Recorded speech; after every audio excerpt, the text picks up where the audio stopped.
항상 여러분을 응원합니다. 그 할머니가 떡에 뭘 넣었다고?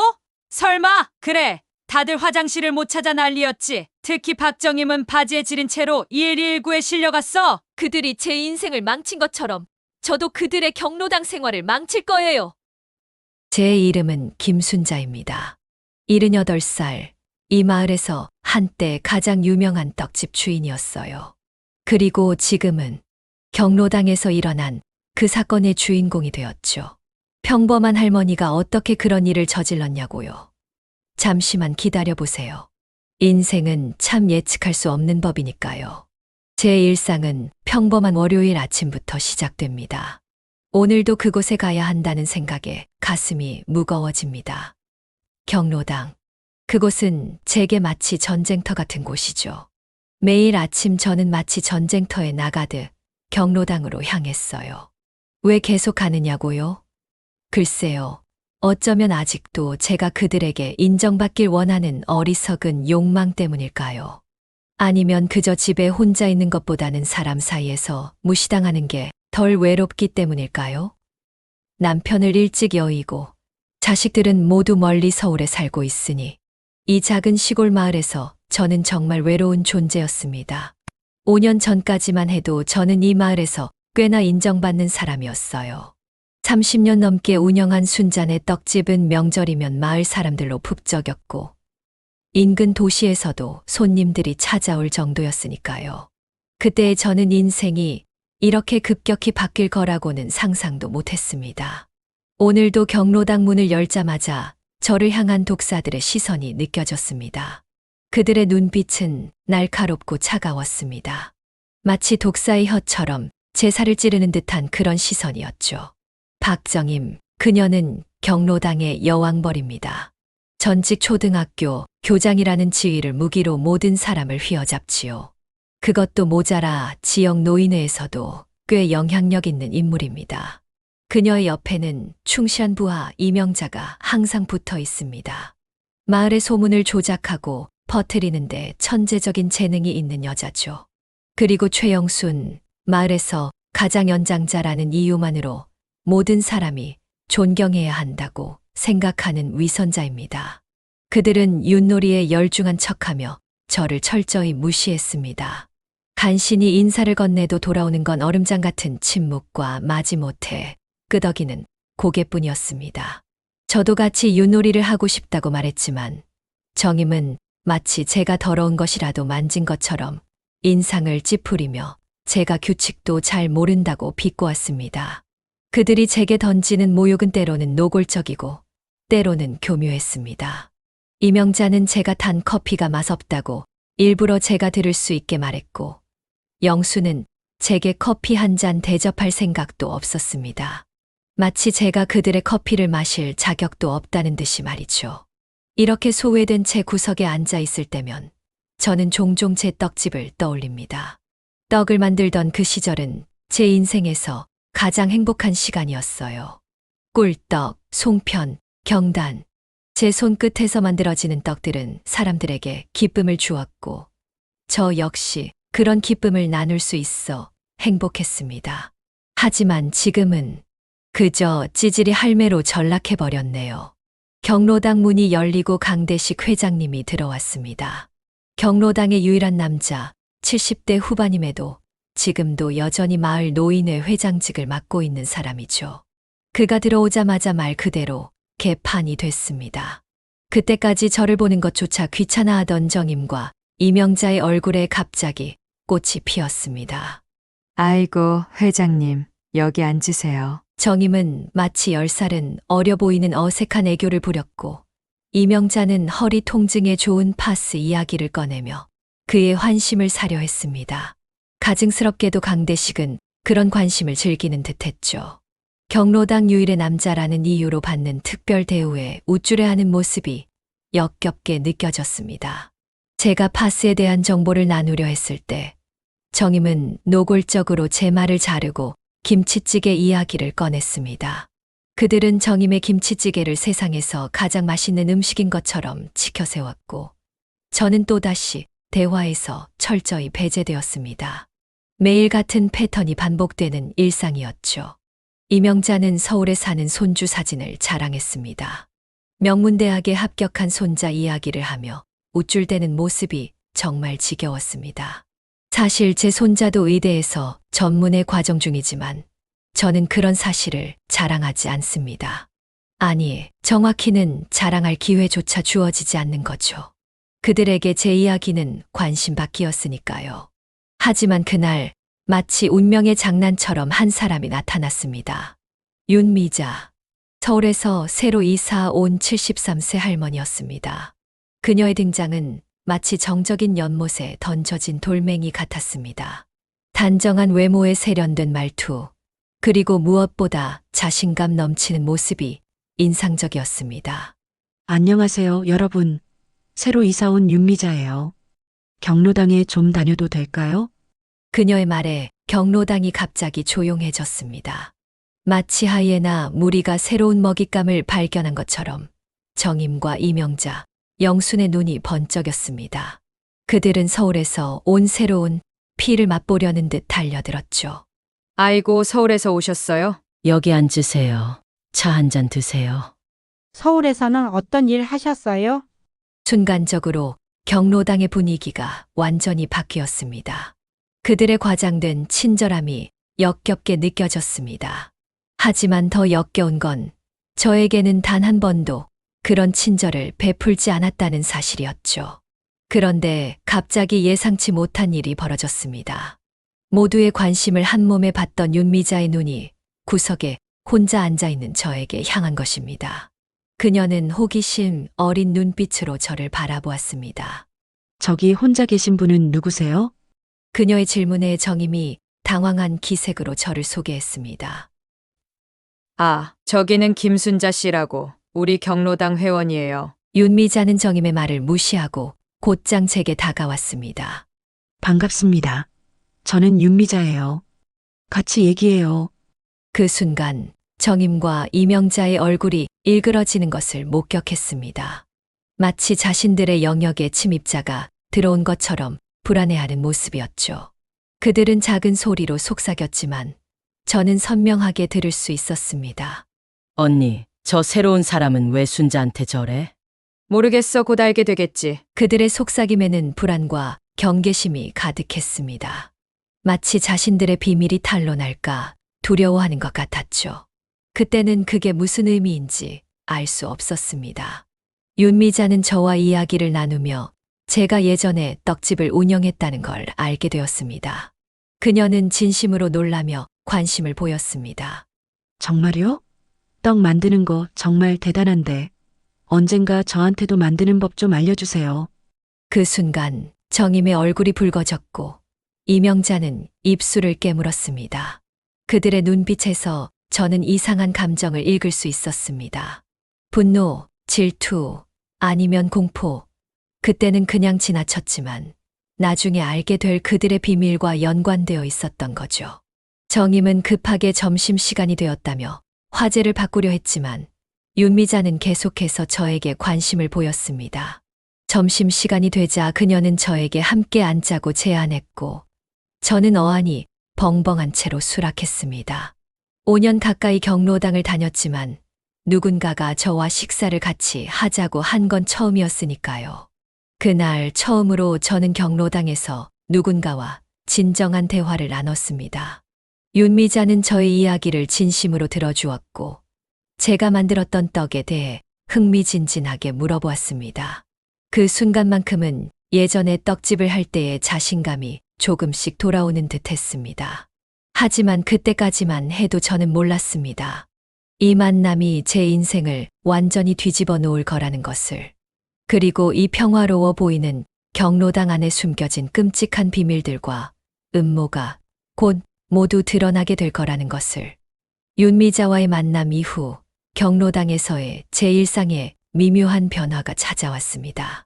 정임과 이명자, 영순 할머니는 여전히 저를 따돌렸지만 이제는 윤미자라는 든든한 방패가 생겼기에 그들의 무시가 전처럼 아프게 느껴지지 않았어요. 그리고 그들의 눈빛에는 이전에 없던 불안감이 깃들었죠. 마치 그들의 비밀이 드러날까 두려워하는 듯한 그런 불안감이었습니다. 윤미자는 경로당에 온 지 일주일 만에 모든 회원들에게 인기를 얻었습니다. 세련된 말투와 넓은 지식, 그리고 누구에게나 친절한 태도 덕분이었죠.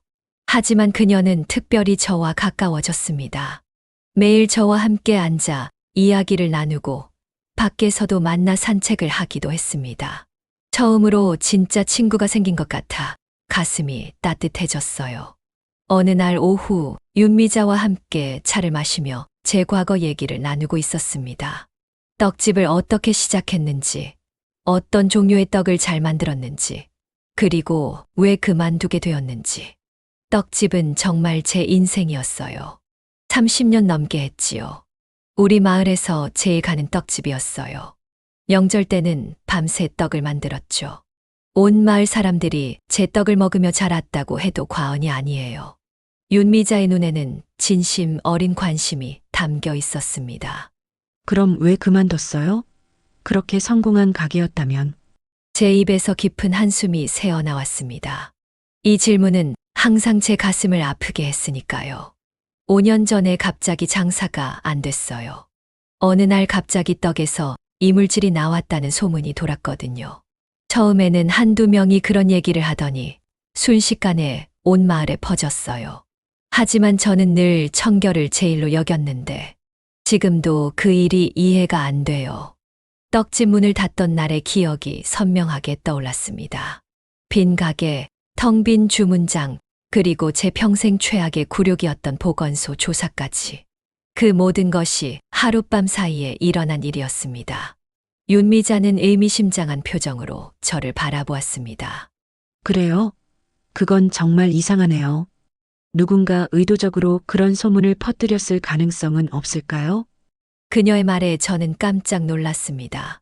그런 생각은 한 번도 해본 적이 없었거든요. 누가 저를 그토록 해치고 싶어 할까요? 하지만 그때는 그저 우연의 일치라고 생각했습니다. 그날 오후 저는 경로당 화장실에 가기 위해 복도를 지나가고 있었습니다. 마침 탕비실 문이 살짝 열려 있었고 안에서 윤미자와 이명자의 목소리가 들려왔습니다.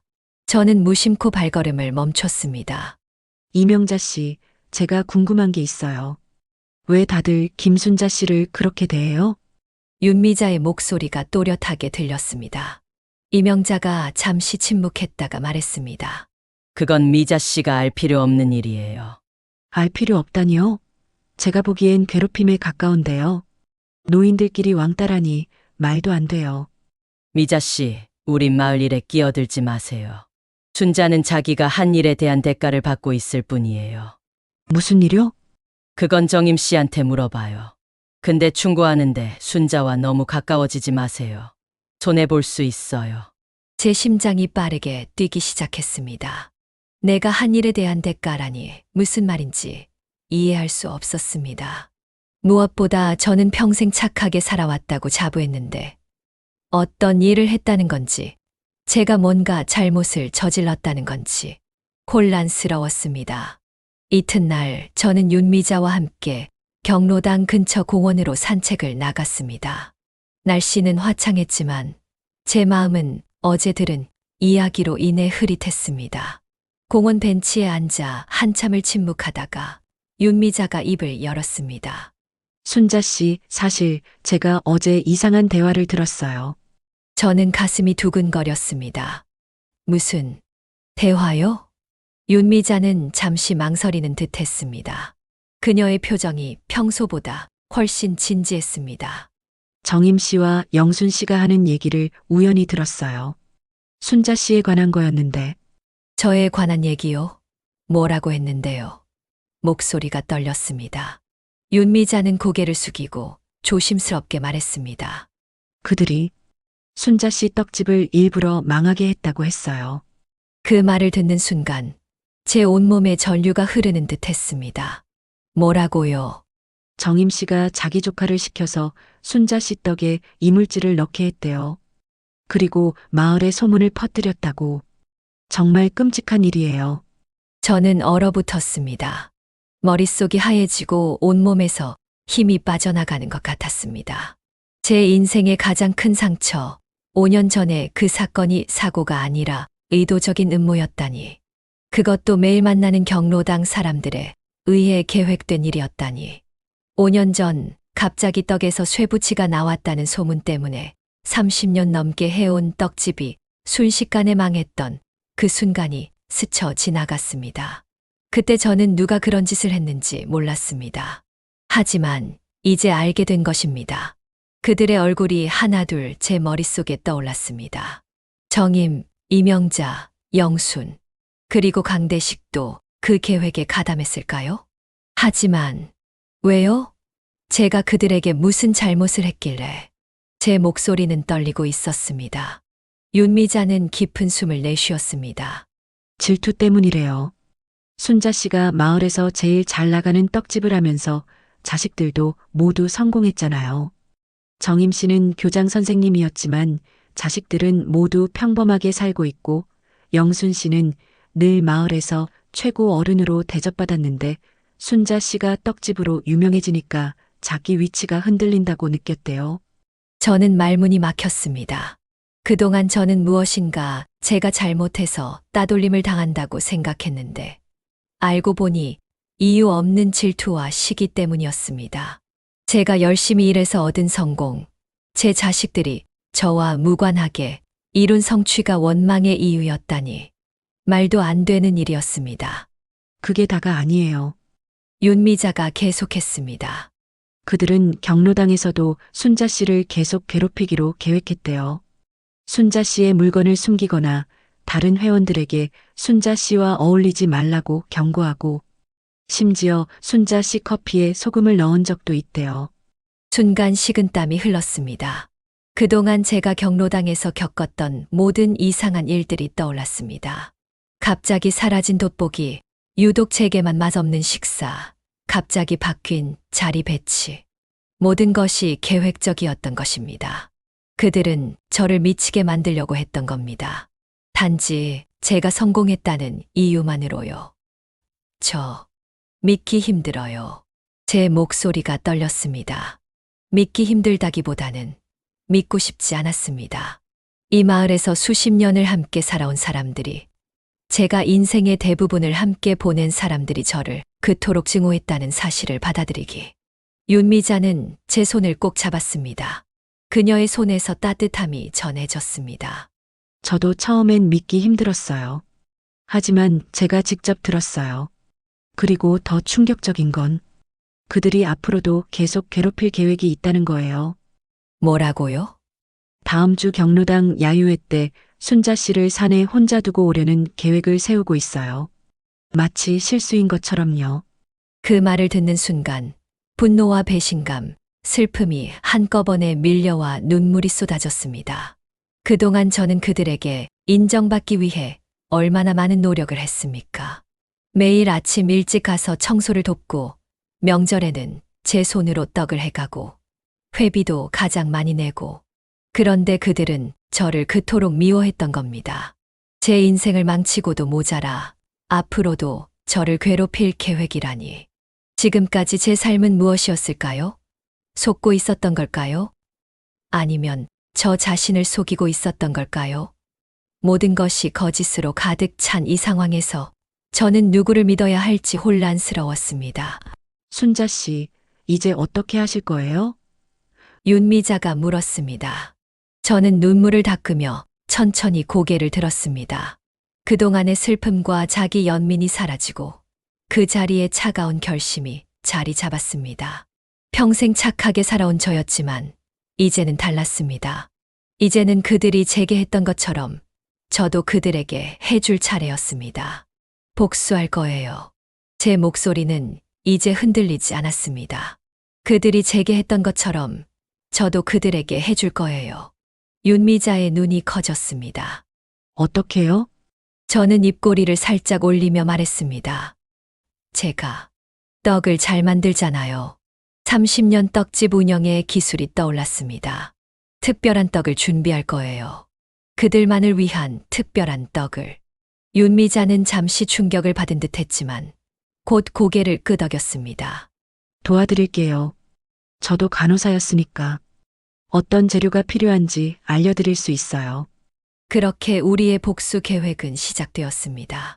박정임과 이명자, 영순 할머니, 그리고 그들의 충실한 하수인인 강대식 회장님에게 특별한 선물을 준비하기로 했습니다. 이제 그들이 제 인생을 어떻게 망쳤는지 직접 체험할 차례였습니다. 그날 밤, 저는 오랜만에 떡 만드는 도구들을 꺼내 닦았습니다. 떡매, 채반, 시루.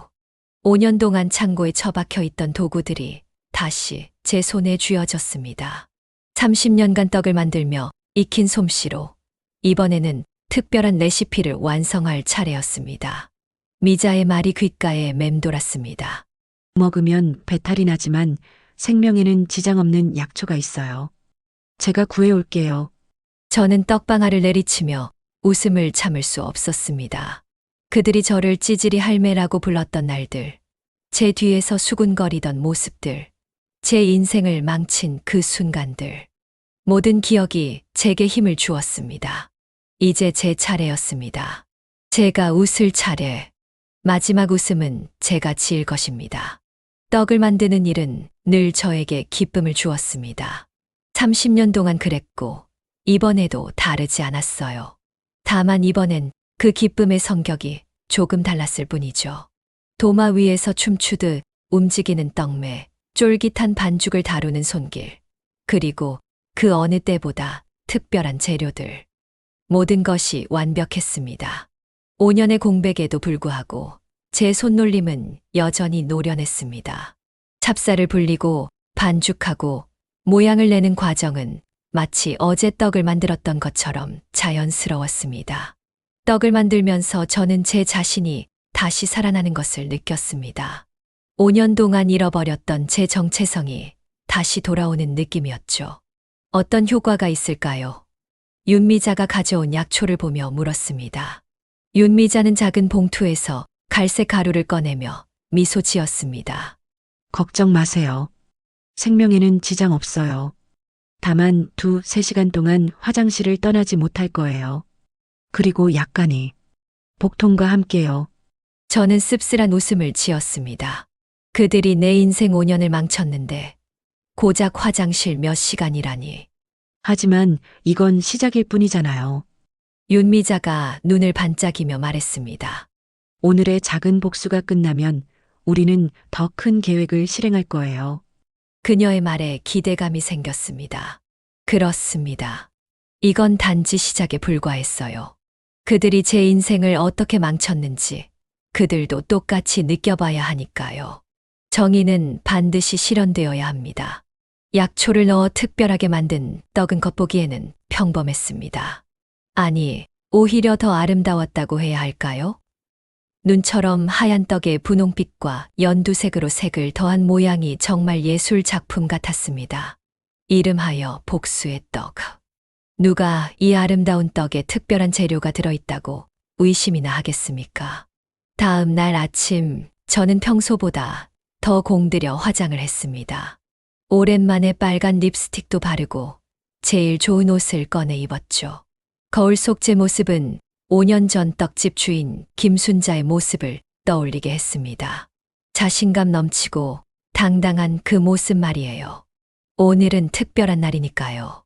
복수의 시작, 제 인생의 새로운 장을 여는 날이었습니다. 정성스럽게 포장한 떡 상자를 들고 경로당으로 향했습니다. 평소보다 걸음이 가벼웠고 가슴은 기대감으로 두근거렸습니다. 경로당에 들어서자 모두의 시선이 저에게 집중됐습니다. 제 모습이 달라졌기 때문이었을까요? 아니면 제가 들고 있는 상자 때문이었을까요? 어머, 순자 씨. 오늘 왜 이렇게 예쁘게 꾸몄어요? 경로당에 들어서자 이명자가 놀란 척하며 물었습니다. 그녀의 목소리에는 여전히 비꼬는 듯한 톤이 묻어 있었습니다. 이제 제 연기가 시작되는 순간이었습니다. 저는 환한 미소를 지었습니다. 오늘이 제 생일이에요. 78번째 생일이죠. 사실 제 생일은 3개월 후였지만 특별한 떡을 대접할 이유가 필요했거든요. 그리고 거짓말은 이제 더 이상 문제가 되지 않았습니다. 그들이 저에게 얼마나 많은 거짓말을 했는지 생각하면 이 작은 거짓말쯤이야 아무것도 아니었으니까요. 아이고, 그래요. 축하해요. 정임이 위선적인 미소를 지으며 말했습니다. 그녀의 눈빛은 여전히 차가웠지만 제 손에 들린 떡 상자를 보고는 갑자기 관심을 보였습니다. 어머, 그게 뭐예요? 물고기가 미끼를 문 순간이었습니다. 내심 웃음이 나왔지만 저는 그것을 애써 참았습니다. 제가 옛날에 하던 떡집 떡이에요. 오랜만에 손수 만들었어요. 여러분과 나누고 싶어서요. 정임의 눈이 반짝였습니다. 그럼요. 그녀는 제 떡을 좋아했었죠. 예전에는 명절마다 제 떡집에서 사갔으니까요. 물론 그 뒤로는 제 떡집을 망하게 했지만요. 그녀가 자신의 욕심 때문에 떡을 먹지 못하게 될 거라곤 꿈에도 생각 못했겠지요. 우와, 순자 씨 떡은 정말 맛있었죠? 오랜만에 먹게 되네요. 영순 할머니가 거짓된 친절함으로 말했습니다. 그녀의 목소리에서 비위생적인 떡집이라며 소문을 퍼뜨리던 그날의 모습이 떠올랐습니다. 하지만 저는 미소를 잃지 않았습니다. 천천히 상자를 열었습니다. 안에는 예쁘게 모양을 낸 찹쌀떡이 가지런히 놓여 있었습니다. 흰색, 분홍색, 연두색으로 색을 낸 떡들이 그들을 유혹하고 있었습니다. 떡의 향기가 경로당 안에 퍼지자 모두가 군침을 삼켰습니다. 자, 드세요. 특별히 여러분을 위해 정성껏 만들었어요. 정임, 이명자, 영수는 눈을 반짝이며 각각 떡을 집어들었습니다. 그들의 얼굴에 떡을 받는 기쁨이 역력했습니다. 그 순간 문이 열리고 강대식 회장님이 경로당에 들어왔습니다. 아, 이게 무슨 좋은 냄새지? 아, 떡이네. 정임이 그에게 설명했습니다. 회장님, 순자가 생일이라고 떡을 가져왔어요. 강대식은 웃으며 다가왔습니다. 오, 생일 축하해요. 순자 씨, 이거 맛있겠네. 저는 특별히 그를 위해 가장 큰 떡을 건넸습니다. 회장님, 이건 특별한 거예요. 제가 예전에 단골 손님들에게만 드리던 거죠. 강대식은 우쭐해하며 그 떡을 받았습니다. 그는 모르겠지만 그 떡에는 특별한 재료가 가장 많이 들어 있었죠. 그가 제 자존심을 짓밟았던 그 모든 날들에 대한 보답이었습니다. 윤미자는 조용히 제 옆에 서서 상황을 지켜보고 있었습니다. 그녀도 떡을 받았지만 물론 그녀의 것은 정상적인 떡이었습니다. 그녀는 저를 향해 눈짓했고 저는 작게 고개를 끄덕였습니다. 모든 것이 계획대로 진행되고 있었습니다. 어머, 이거 정말 맛있네요. 정임이 떡을 베어 물며 감탄했습니다. 역시 순자 씨 솜씨는 여전하네요. 이명자와 영순, 강대식도 모두 즐겁게 떡을 먹었습니다. 저는 조용히 앉아 그들이 떡을 먹는 모습을 지켜봤습니다. 그들의 표정, 웃음소리, 서로 나누는 대화. 모든 것이 마치 느린 영화처럼 제 눈앞에 펼쳐졌습니다. 이것이 마지막 평화로운 순간이 될 테니까요. 윤미자가 조용히 제 귀에 속삭였습니다. 얼마나 걸릴까요? 저는 미소를 지으며 답했습니다. 20분에서 30분 정도요. 곧 시작될 거예요. 그리고 정확히 25분 후 정임이 갑자기 얼굴을 찌푸렸습니다. 그녀의 이마에 식은땀이 맺히기 시작했습니다. 배가 좀 이상한데. 이명자도 조금 창백해 보였습니다. 그녀는 손으로 배를 움켜쥐며 불편한 듯 했습니다. 나도 갑자기 속이 안 좋네. 강대식은 이미 화장실로 달려가고 있었습니다. 잠시만요. 급해서. 그가 다급히 화장실 문을 열고 들어가는 모습을 보며 저는 속으로 웃었습니다. 그리고 이제 본격적인 쇼가 시작되려는 참이었습니다. 저는 무척 걱정하는 표정을 지으며 말했습니다. 괜찮으세요? 어쩌면 떡이 상했나 봐요.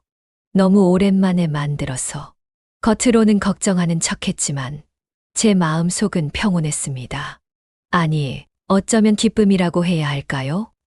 윤미자가 준 약초는 정확히 예상대로 작용하고 있었으니까요. 반박할 수 없는 증거는 없지만 저는 알고 있었습니다. 그들이 제 떡집을 망친 것처럼 이제 제 떡이 그들을 망치고 있다는 것을.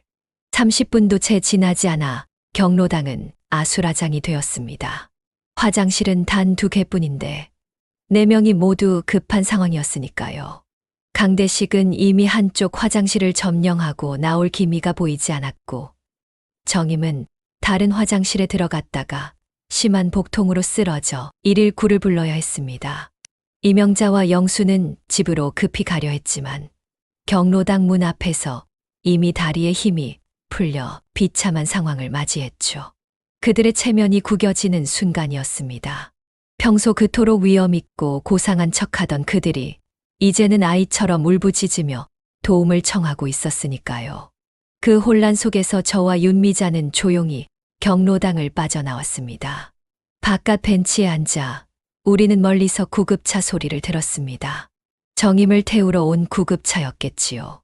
생각보다 더 강력하네요. 윤미자가 작게 웃으며 말했습니다. 네, 하지만 이건 시작에 불과해요. 저는 차분하게 대답했습니다. 그들이 제 인생을 망친 것처럼 저도 그들의 경로당 생활을 망칠 거예요. 윤미자가 제 손을 잡았습니다. 다음 계획은 뭐예요? 저는 깊은 숨을 내쉬었습니다. 이제 진짜 복수의 시작이었습니다. 이제 그들의 비밀을 파헤칠 차례예요. 경로당 회비가 어떻게 사용되고 있는지 아세요? 윤미자는 고개를 저었습니다. 그녀의 눈에 호기심이 가득했습니다. 저는 알아요. 강대식 회장이 정임, 이명자와 함께 회비를 빼돌리고 있다는 걸요. 제 목소리에 확신이 묻어났습니다. 그들이 제 떡집을 망친 건 질투 때문만이 아니었어요. 제가 경로당 회계에 관심을 보였기 때문이기도 했죠. 윤미자의 눈이 커졌습니다. 그걸 어떻게 알았어요? 제가 우연히 회계 장부를 본 적이 있어요.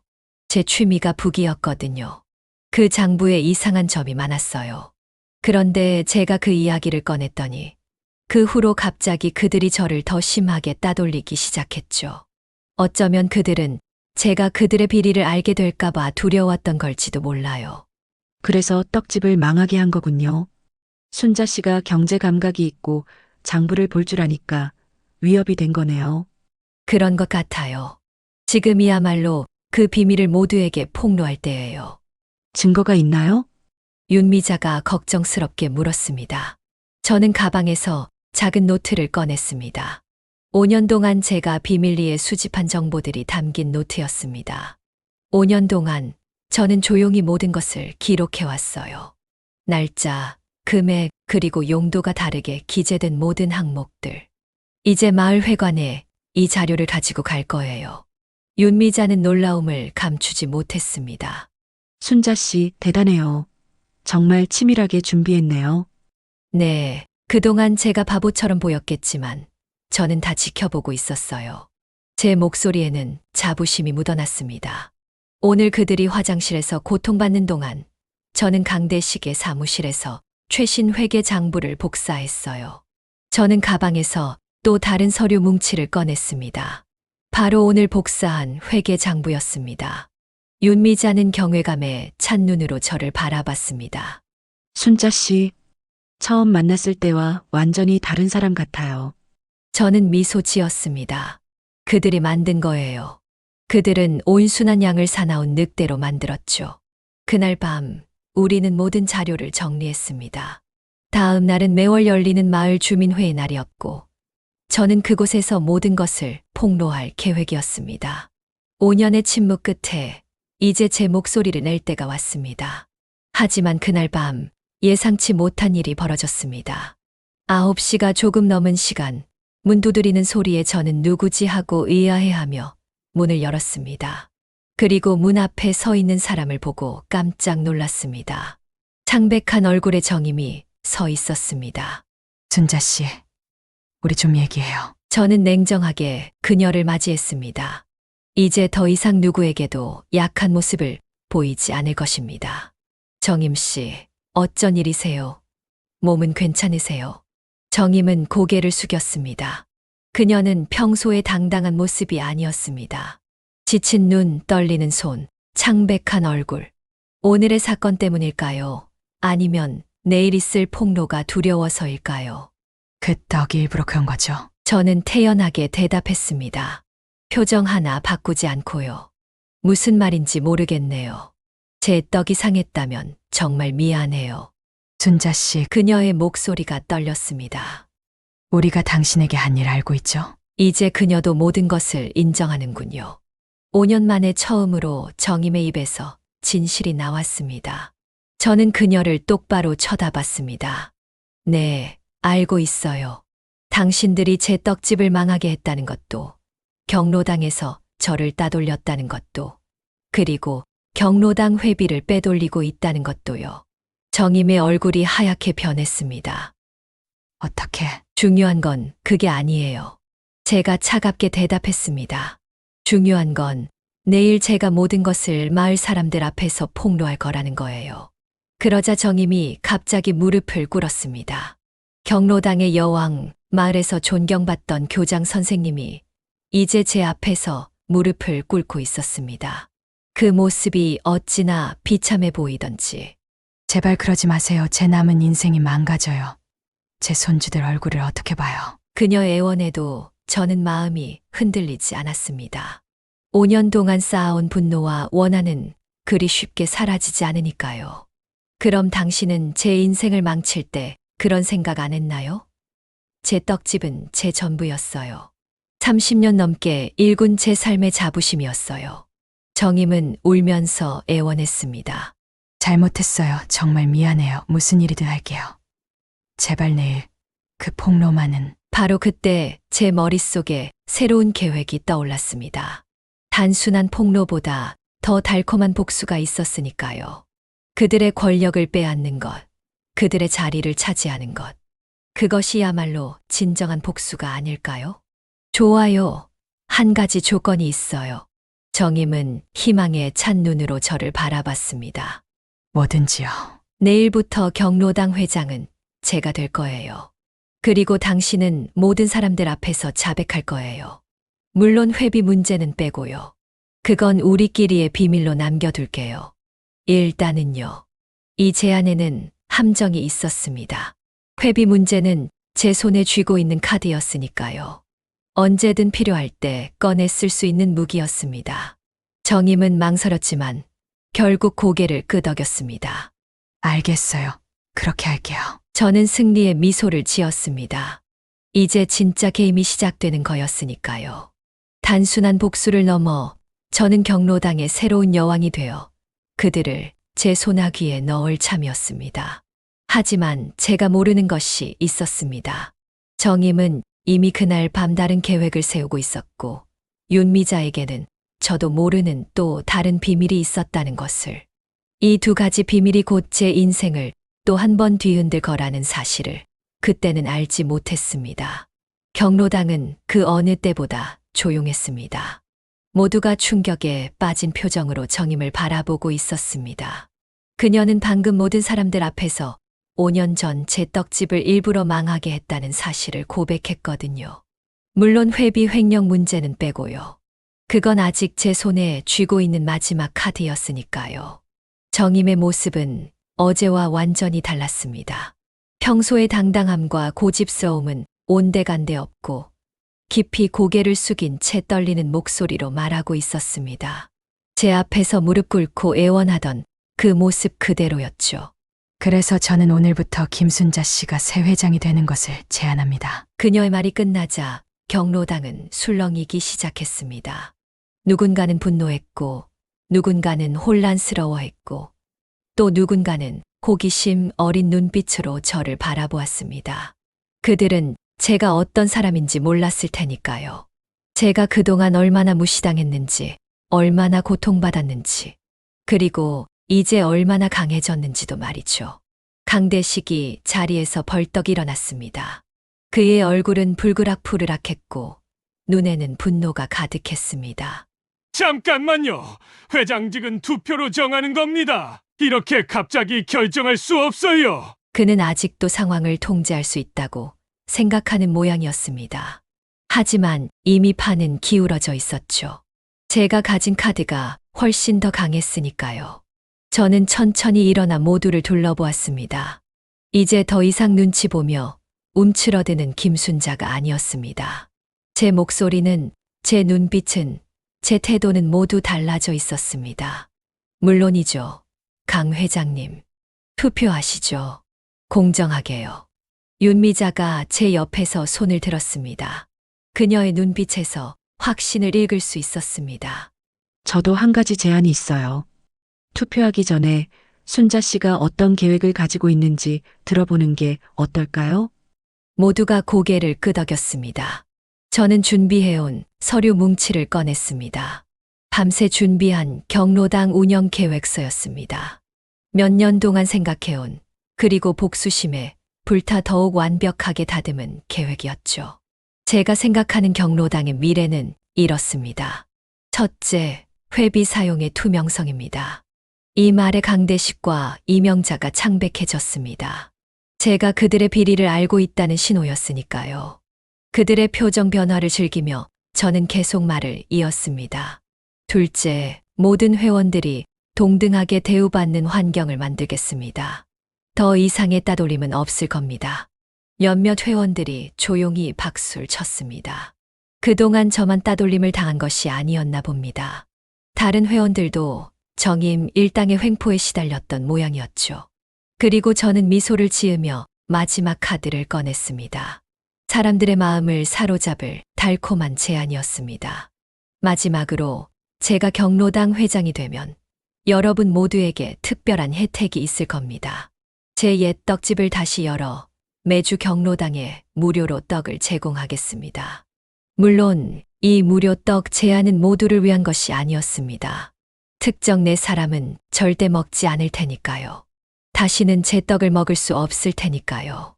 하지만 다른 회원들은 이 제안에 환호했습니다. 그들 모두가 제 떡의 맛을 기억하고 있었으니까요. 투표는 압도적인 차이로 제가 이겼습니다. 강대식은 얼굴이 불그락부르락하며 회의실을 박차고 나갔고, 이명자와 영수는 충격에 빠진 채 구석에 모여 앉았습니다. 정임은 그저 고개를 숙인 채 자리에 앉아 있었죠. 경로당에 새로운 시대가 열린 것입니다. 김순자의 시대가. 30년 동안 떡집을 운영하며 갈고 닦은 리더십, 눈치 보며 살아온 세월 동안 쌓인 사람 있는 눈, 그리고 5년간의 복수심이 만들어낸 강인함까지. 이제 모든 것이 제 자산이 되었습니다. 경로당 회장이 된 지 일주일, 저는 경로당 사무실에서 회계장부를 꼼꼼히 살펴보고 있었습니다. 강대식이 얼마나 많은 돈을 빼돌렸는지, 어떤 방식으로 장부를 조작했는지 하나하나 파악하고 있었지요. 놀라운 것은 그의 대담함이었습니다. 마을 노인들의 회비를 이렇게 노골적으로 빼돌리다니. 제가 본 회계장부는 비리의 증거로 충분했습니다. 윤미자가 차를 들고 들어왔습니다. 일주일 전만 해도 경로당의 새 얼굴이었던 그녀가 이제는 제 오른팔이 되어 있었습니다. 그녀의 지지가 없었다면 이 모든 일은 불가능했을 것입니다. 어떠세요, 회장님? 그녀가 웃으며 물었습니다. 그녀의 목소리에는 장난기가 묻어 있었습니다. 아직도 믿기지 않아요. 제가 이 자리에 앉게 될 줄은. 제가 답했습니다. 정말 꿈만 같았습니다. 5년 전 떡집을 잃었을 때, 매일 아침 경로당에서 무시당했을 때, 이런 날이 올 거라고는 상상도 못했으니까요. 윤미자는 제 맞은편에 앉았습니다. 하지만 순자 씨 기쁘지 않으세요? 이제 복수가 이루어졌잖아요. 저는 잠시 생각에 잠겼습니다. 복수가 이루어졌다. 정말 그럴까요? 제가 원하던 것이 정말 이것이었을까요? 네, 하지만 뭔가 이상해요. 정임이 너무 쉽게 물러난 것 같아요. 그리고 강대식도. 그는 분명 뭔가 계획하고 있을 거예요. 윤미자는 차분히 차를 마시며 말했습니다. 걱정 마세요. 그들이 무슨 짓을 하든 우리가 함께라면 이길 수 있어요. 그녀의 말이 위안이 되었습니다. 5년 만에 처음으로 누군가가 제 편에 서서 저를 지지해주고 있었으니까요. 하지만 동시에 불안감도 있었습니다. 이 모든 것이 너무 순조롭게 진행되는 것이 오히려 불안했습니다. 그때 노크 소리가 들렸고 정임이 조심스럽게 문을 열었습니다. 일주일 전까지만 해도 경로당의 여왕이었던 그녀가 이제는 제 앞에서 꼬리를 내리고 있었습니다. 들어와도 될까요? 회장님? 그녀의 목소리에는 여전히 비웃음이 묻어 있었습니다. 겉으로는 복종하는 척하지만 속으로는 여전히 저를 무시하고 있는 것 같았습니다. 물론이죠, 정임 씨. 저는 냉정하게 대답했습니다. 이제 제가 상관이고 그녀가 부하인 상황. 이 역전된 관계가 저를 기쁘게 했습니다. 정임은 들어와서 윤미자를 흘깃보더니 저에게 집중했습니다. 오늘 마을 노인회에서 연락이 왔어요. 다음 주에 지역 경로당 회장들 모임이 있대요. 새 회장님이 참석하셔야 할 것 같네요. 알겠어요. 감사합니다. 그녀의 정보를 받아들이며 저는 속으로 미소 지었습니다. 마을을 넘어 지역사회에도 제 영향력을 펼칠 기회가 생긴 것이니까요. 정임이 나가려다 말고 돌아섰습니다.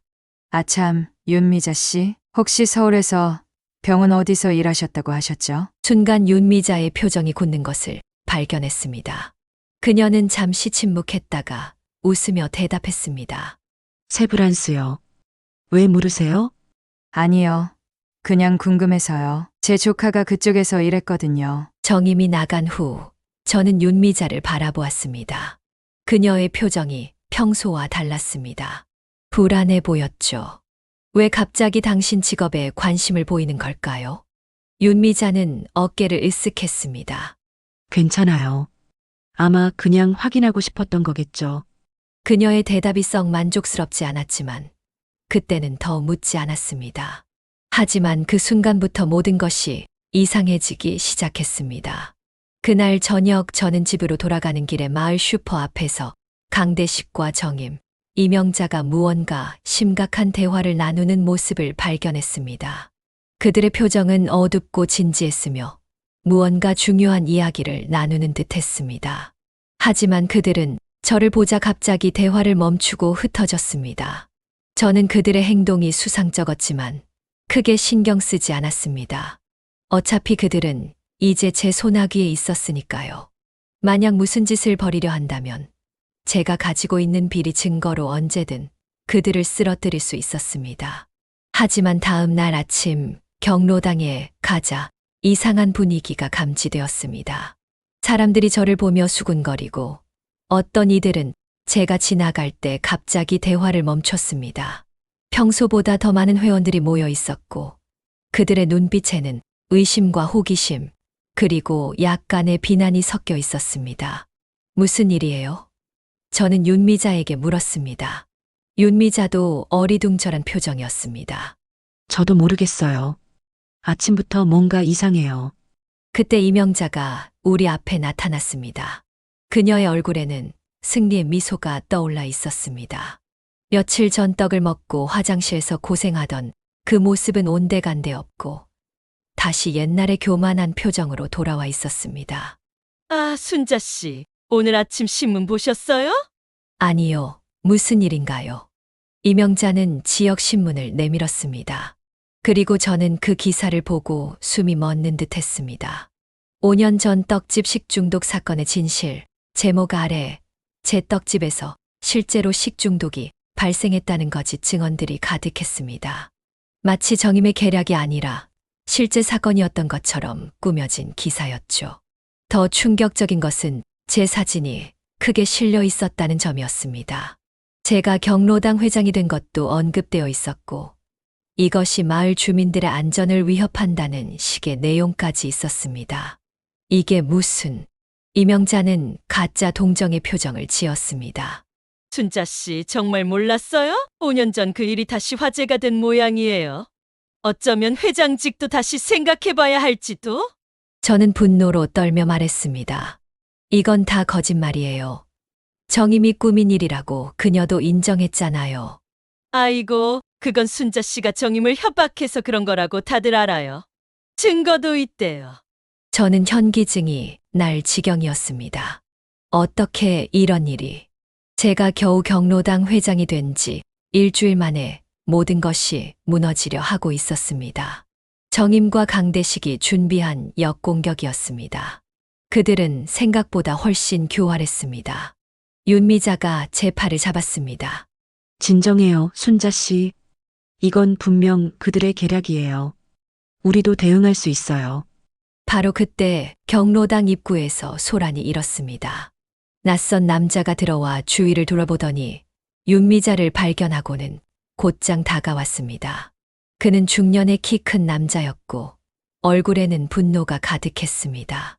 김미란 씨, 그가 소리쳤습니다. 윤미자는 창백해진 얼굴로 그를 바라보았습니다. 당신, 어떻게 여기를? 5년 동안 찾았어요. 드디어 찾았네요, 사기꾼. 경로당이 순식간에 조용해졌습니다. 모든 시선이 윤미자에게 쏠렸습니다. 저조차도 혼란스러웠습니다. 윤미자가 사기꾼이라니. 그게 무슨 말이지? 무슨 일이죠? 제가 물었습니다. 그 남자는 분노에 찬 눈으로 말했습니다. 이 사람은 윤미자가 아닙니다. 그녀의 진짜 이름은 김미란이에요. 5년 전 서울에서 수십 명의 노인들에게서 돈을 뜯어내고 사라진 사기꾼이죠. 제 머릿속이 하얘졌습니다. 윤미자. 아니, 미라는 제 손을 잡았다가 놓고 천천히 뒤로 물러섰습니다. 그녀의 표정은 복잡했습니다. 놀란 것도 같고, 불안한 것도 같고, 또 어딘가 결연한 것도 같았습니다. 순자 씨, 이건 그녀가 더듬거렸습니다. 그때 정임이 나타나 승리의 미소를 지었습니다. 순자 씨, 당신의 든든한 지원자가 사실은 사기꾼이었네요. 마을 사람들이 이 사실을 알면 어떻게 생각할까요? 사기꾼과 함께 계략을 꾸민 새 경로당 회장. 정임의 말에 경로당 회원들이 술렁이기 시작했습니다. 그들의 눈빛이 달라졌습니다. 의심과 경계가 가득했습니다. 일주일 전에 저를 회장으로 뽑았던 바로 그 사람들인데 이제는 저를 의심하고 있었습니다. 저는 입을 열었다가 다시 다물었습니다. 말문이 막혔습니다. 제 옆에 있던 윤미자, 제가 의지했던 유일한 친구가 사실은 사기꾼이었다니 믿을 수 없는 일이었습니다. 저는 또다시 배신당했습니다. 이제 누굴 믿어야 할지. 하지만 그때 미라는 갑자기 웃기 시작했습니다. 그것도 아주 큰 소리로요. 모두가 놀란 눈으로 그녀를 쳐다보았습니다. 정임 씨, 정말 대단하시네요. 이렇게까지 조사하셨다니. 정임은 의아한 표정으로 그녀를 바라보았습니다. 그녀도 이런 반응은 예상하지 못했던 모양입니다. 미라는 천천히 가방에서 작은 녹음기를 꺼냈습니다. 하지만 당신이 모르는 게 하나 있어요. 그녀는 버튼을 눌렀고 정임의 목소리가 흘러나왔습니다. 그래, 순자의 떡집을 망하게 한 건 나야. 그 떡집이 너무 잘 되니까 질투가 났어. 그리고 경로당 회비도 내가 강대식, 이명자가 함께 빼돌렸어. 증거 물론 있지. 강대식 사무실 뒤편 금고에 모든 기록이 있어. 비밀번호는 그의 생일이야. 정임의 얼굴이 하얗게 변했습니다. 그녀의 입에서 나온 말들이었습니다. 바로 얼마 전 제 집을 찾아와 애원하던 그날 밤에 했던 말들이었죠. 이건 조작이야. 미라는 계속 웃었습니다. 조작? 당신이 직접 한 말인데요. 그날 밤 순자 집에서요. 당신이 모르는 건 제가 정말 간호사였지만 그 전에는 경찰이었다는 거예요. 경로당이 다시 한번 술렁였습니다. 저는 믿을 수 없다는 표정으로 그녀를 바라보았습니다. 경찰이라고요? 그럼 그동안 저와 친하게 지냈던 것도, 복수를 도와준 것도 모두 계획된 일이었나요? 미란, 아니 윤미자는 제게 미소 지었습니다. 순자 씨, 미안해요. 처음부터 다 말하지 못했어요. 저는 사실 경찰청 은퇴자예요. 그리고 5년 전 당신의 떡집이 망한 일부터 조사하고 있었어요. 그 일이 이상하다고 생각했거든요. 그럼 당신이 저에게 접근한 것도 네, 처음에는 수사의 일환이었어요. 하지만 윤미자는 잠시 말을 멈췄다가 다시 말했습니다. 점점 당신을 진심으로 돕고 싶어졌어요. 당신이 정의롭고 순수한 사람이라는 걸 알게 되었으니까요. 그녀의 말에 복잡한 감정이 밀려왔습니다. 배신감, 혼란, 그리고 어딘가 안심이 되는 감정까지. 그녀가 사기꾼이 아니라 경찰이었다는 사실은 다행이지만 그렇다면 그동안 저를 이용한 것이 아닌가 하는 의심도 들었습니다. 윤미자는 경로당 사람들을 향해 말했습니다. 여러분, 이 녹음은 제가 조사 과정에서 합법적으로 획득한 증거입니다. 그리고 지금 이 순간 강대식의 사무실 금고는 진짜 경찰에 의해 조사되고 있습니다.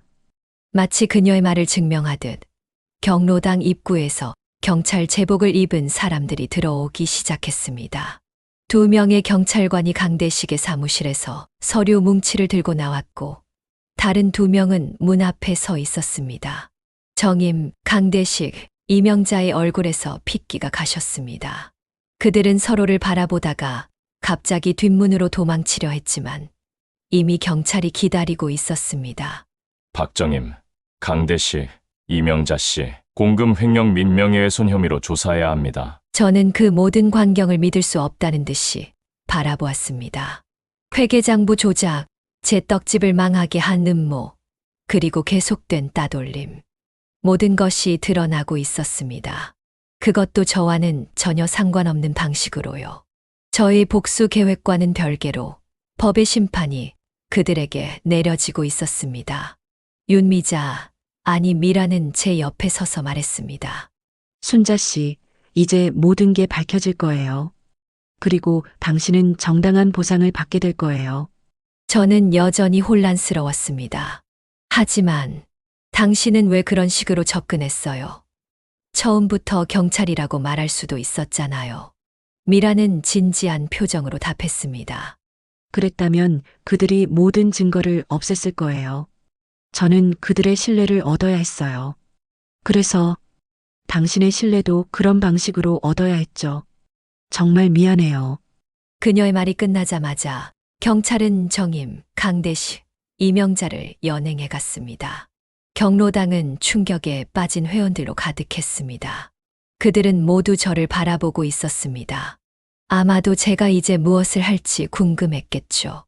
그날 저녁 저는 집에 홀로 앉아 모든 일을 되새겨 보았습니다. 제 복수는 성공했지만 그 과정은 제가 계획했던 것과는 전혀 달랐습니다. 그리고 제가 의지했던 유일한 친구가 사실은 은퇴한 경찰이었다는 사실이 여전히 가슴을 아프게 했습니다.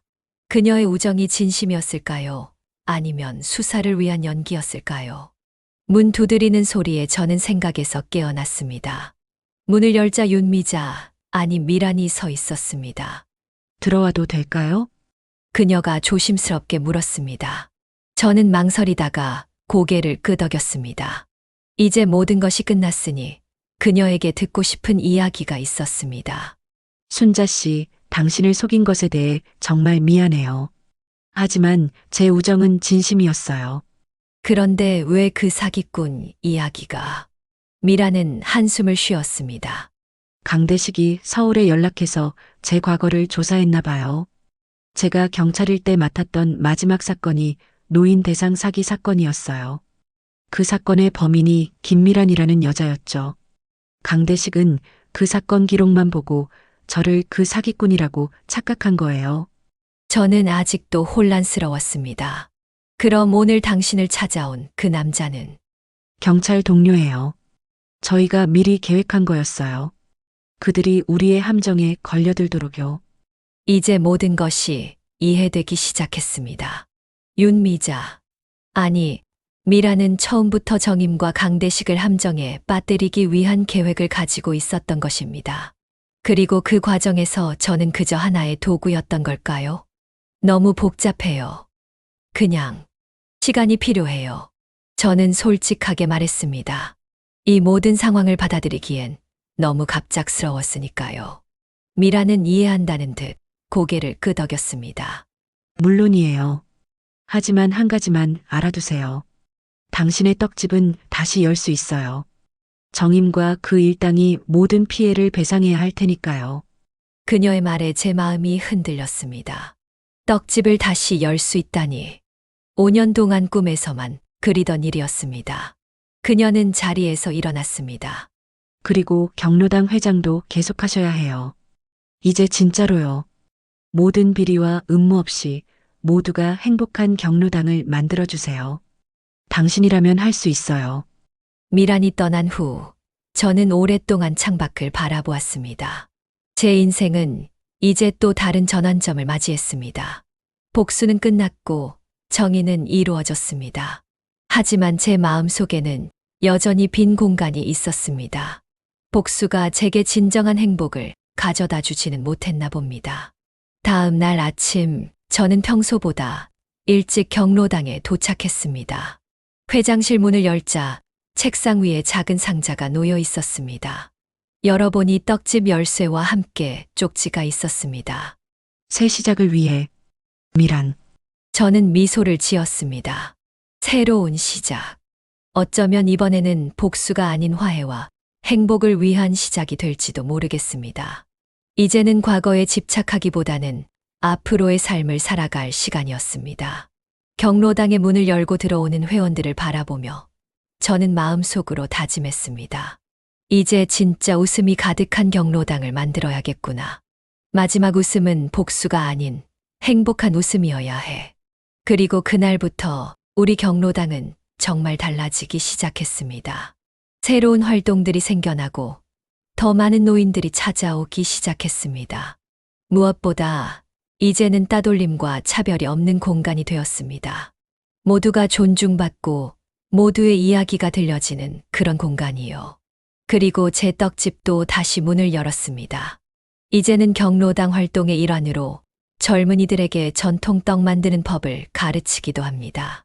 마을 사람들은 처음엔 의심의 눈길로 바라보았지만 곧 제 떡의 맛을 기억해냈고 다시 줄을 서서 기다리기 시작했습니다. 정임과 강대식, 이명자는 각자의 죗값을 치르게 되었습니다. 그들은 마을에서 떠나게 되었고 이제는 가끔 그들의 소식이 들려올 뿐입니다. 하지만 이상하게도 저는 그들에 대한 분노가 사라진 것을 느낍니다. 이미 충분히 오랫동안 미워했으니까요. 윤미자, 아니, 미란과는 여전히 연락하고 있습니다.